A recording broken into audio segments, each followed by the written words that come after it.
Uma boa noite, mais uma vez, para quem nos acompanha nesta segunda-feira, dia 5 de maio. Eu sou Isabela Melano e agora vamos aos destaques do Poder Judiciário Nacional. Superior Tribunal de Justiça atua nos conflitos sobre cotas para pretos e pardos em concursos públicos e outras seleções. Priscila Mendes. Ao longo de todo esse processo de institucionalização das ações afirmativas, o STJ tem atuado para impedir conflitos na aplicação das regras de cotas. Estudo aponta que mais de 100 mil réus primários por tráfico poderiam ter pena ajustada pela lei. Superior Tribunal de Justiça decide que o vendedor de imóvel pode ser responsabilizado por dívidas de condomínio mesmo após a venda. Eduardo Kovaleski. As taxas de condomínio estão vinculadas ao imóvel e não ao dono. Por isso, enquanto a propriedade não for transferida oficialmente no registro, o vendedor continua sendo corresponsável pelas obrigações. E ainda, o Conselho Nacional de Justiça realiza a terceira edição da Semana Nacional do Registro Civil. Agora são 6 horas e 13 minutos e o Radar da Justiça começou. Rádio TJ Minas, Radar da Justiça. O Conselho Nacional de Justiça realiza mais uma edição da Semana Nacional do Registro Civil e leva a cidadania a pessoas vulneráveis. A repórter Carolina Cassola é quem traz as informações sobre o evento. O Conselho Nacional de Justiça realiza entre os dias 12 e 16 de maio a terceira edição da Semana Nacional do Registro Civil, Registre-se. A expectativa é de que sejam feitos mais de 230 mil atendimentos nos postos disponibilizados pelos tribunais estaduais e federais durante os 5 dias da ação.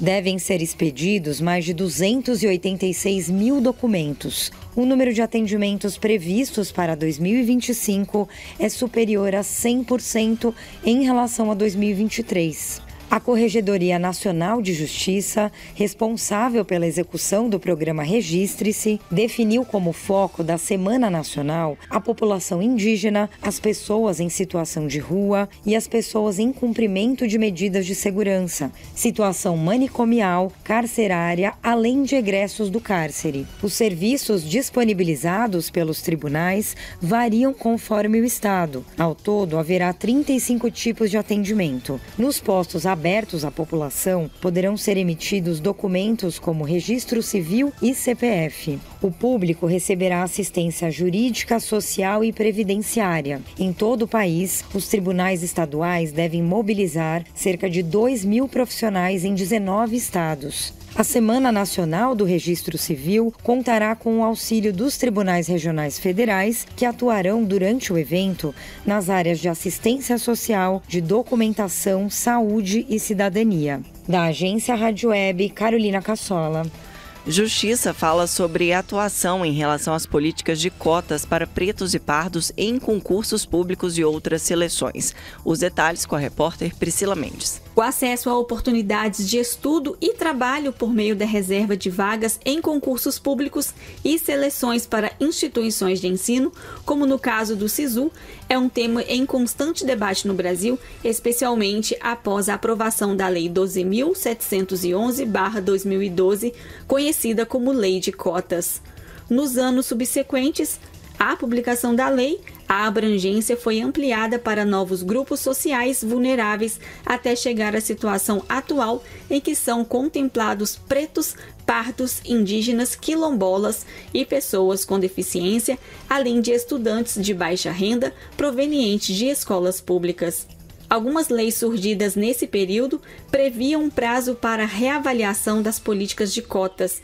Ao longo de todo esse processo de institucionalização das ações afirmativas, o STJ tem atuado para impedir conflitos na aplicação das regras de cotas, especialmente aquelas destinadas a compensar a discriminação contra a população negra. Além de solucionar divergências jurídicas em torno das cotas, os precedentes do tribunal são levados em consideração nas discussões sobre a atualização legislativa. Da agência Rádio Web, Priscila Mendes. Mais de 100 mil pessoas condenadas por tráfico de drogas e 100 outras passagens criminais poderiam ter a pena revisada se os casos fossem reclassificados como tráfico privilegiado, um enquadramento previsto na legislação brasileira que permite penas mais proporcionais a réus primários e sem envolvimento com organizações criminosas. O dado faz parte do primeiro boletim analítico Política Penal e Drogas, série do Conselho Nacional de Justiça, que busca qualificar o debate sobre a política de drogas aqui no país. O tráfico privilegiado é um tipo previsto na Lei de Drogas de 2006, que permite redução da pena de tráfico de 1/6 a 2/3. Com a redução, a pena poderia ficar menor que 5 anos, permitindo a substituição da prisão por outras medidas. Em 2023, o STF publicou a súmula que torna obrigatória a aplicação do regime aberto e a substituição da prisão por restrição de direitos nos casos de tráfico privilegiado. Em agosto de 2023, dentre as mais de 370 mil pessoas que respondiam a processos relacionados ao tráfico de drogas, 26% ou 96.700 pessoas receberam a tipificação de tráfico privilegiado. O levantamento para o Boletim Política Penal e Drogas foi realizado a partir do Sistema Eletrônico de Execução Unificado, ferramenta do CNJ que integra mais de 1.500.000 processos de execução penal aqui no Brasil. Os achados apontam que cerca de 100 mil condenados por tráfico de drogas sem outra condenação não tiveram reconhecimento do tráfico privilegiado, que potencialmente permitiria revisões das penas. O boletim ainda traz dados como o crescimento proporcional da aplicação do tráfico privilegiado em comparação ao tráfico de drogas nos últimos 10 anos. Entre 2014 e 2023, subiram 294% e 139%, respectivamente. Em relação ao gênero, o tráfico privilegiado é proporcionalmente maior para o gênero feminino.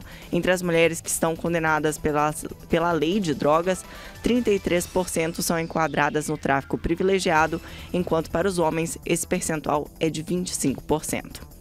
No próximo bloco, STF bloqueia a execução de mais de 5.200 emendas por falta de conta bancária regularizada.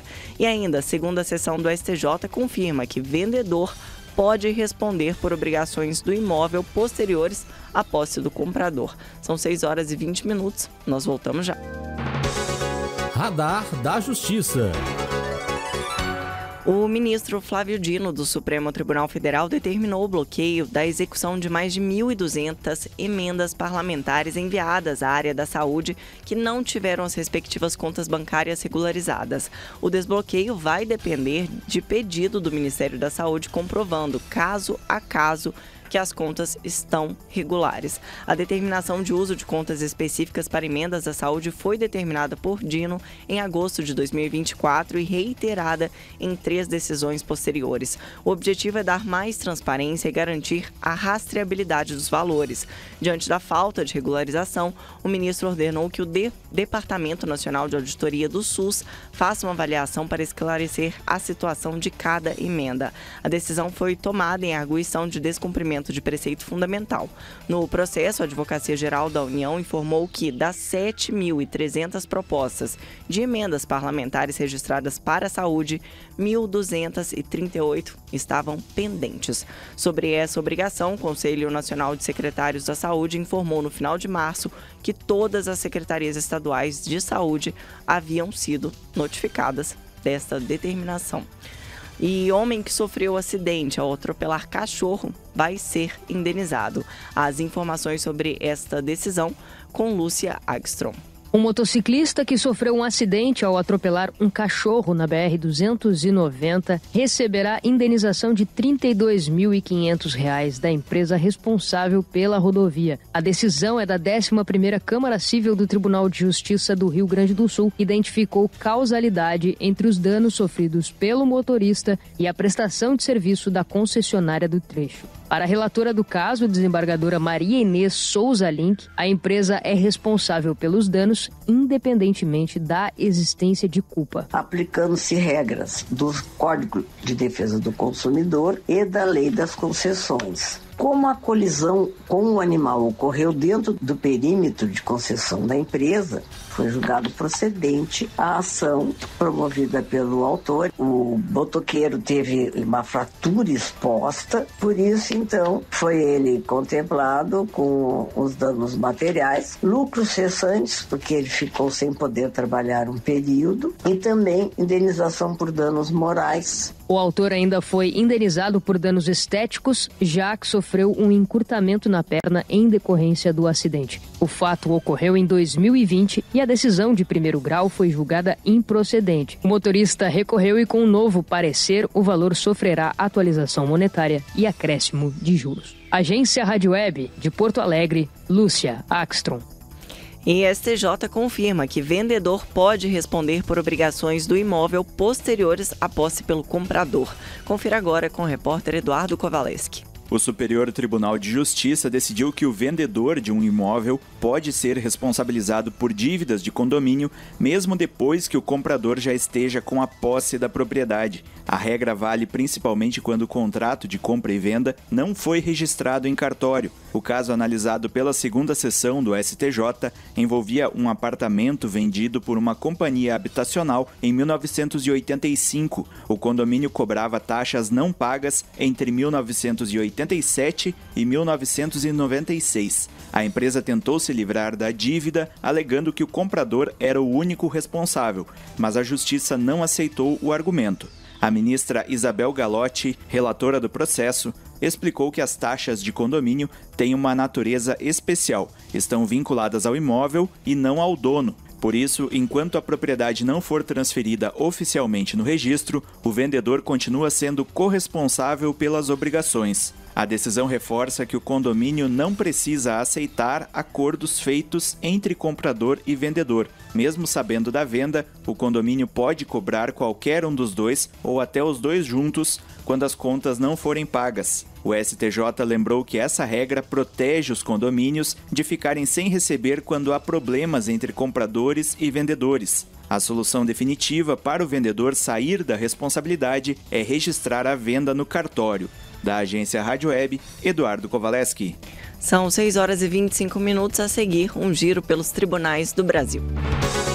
Radar da Justiça. Vamos aos destaques das cortes do Brasil. Justiça do Mato Grosso promove Semana de Combate ao Assédio e Discriminação. Destaque de Mércia Lívia. Com o objetivo de tornar o enfrentamento e a denúncia de assédio moral, sexual e discriminação mais acessíveis dentro do Poder Judiciário, o Tribunal de Justiça de Mato Grosso realiza até o dia 9 de maio a Semana de Combate ao Assédio Moral, Assédio Sexual e a Discriminação. A iniciativa contará com extensa programação de palestras híbridas e intervenções voltadas para conscientizar magistrados e colaboradores nas comarcas de Cuiabá e Várzea Grande, além da sede do tribunal. Comitê Feminino propõe medidas para fortalecer a presença da mulher no TJ da Paraíba. Cristina Mara. O Tribunal de Justiça da Paraíba, por meio do Comitê de Incentivo à Participação Institucional Feminina, reafirmou o compromisso com a valorização da mulher no Poder Judiciário Estadual. Em reunião de forma virtual, magistradas e servidoras discutiram iniciativas que buscam ampliar a presença feminina em cargos de decisão e promover a equidade de gênero em todas as esferas da instituição. Judiciário de Roraima realiza mutirão de atendimento a indígenas privados de liberdade. Destaque de Cid Marcos. O Grupo de Monitoramento e Fiscalização do Sistema Carcerário e Socioeducativo do Estado de Roraima realizou hoje lançamento do mutirão de atendimentos e análise de processos envolvendo pessoas indígenas acusadas, rés, condenadas ou privadas de liberdade. Durante o mutirão, defensores públicos, magistrados e equipe multidisciplinar prestaram atendimento jurídico, promoveram revisão processual e realizaram encaminhamentos assistenciais. São 6 horas e 28 minutos e o Radar da Justiça de hoje fica por aqui. Você pode rever este programa no canal oficial do TJMG no YouTube. Uma ótima noite e até amanhã.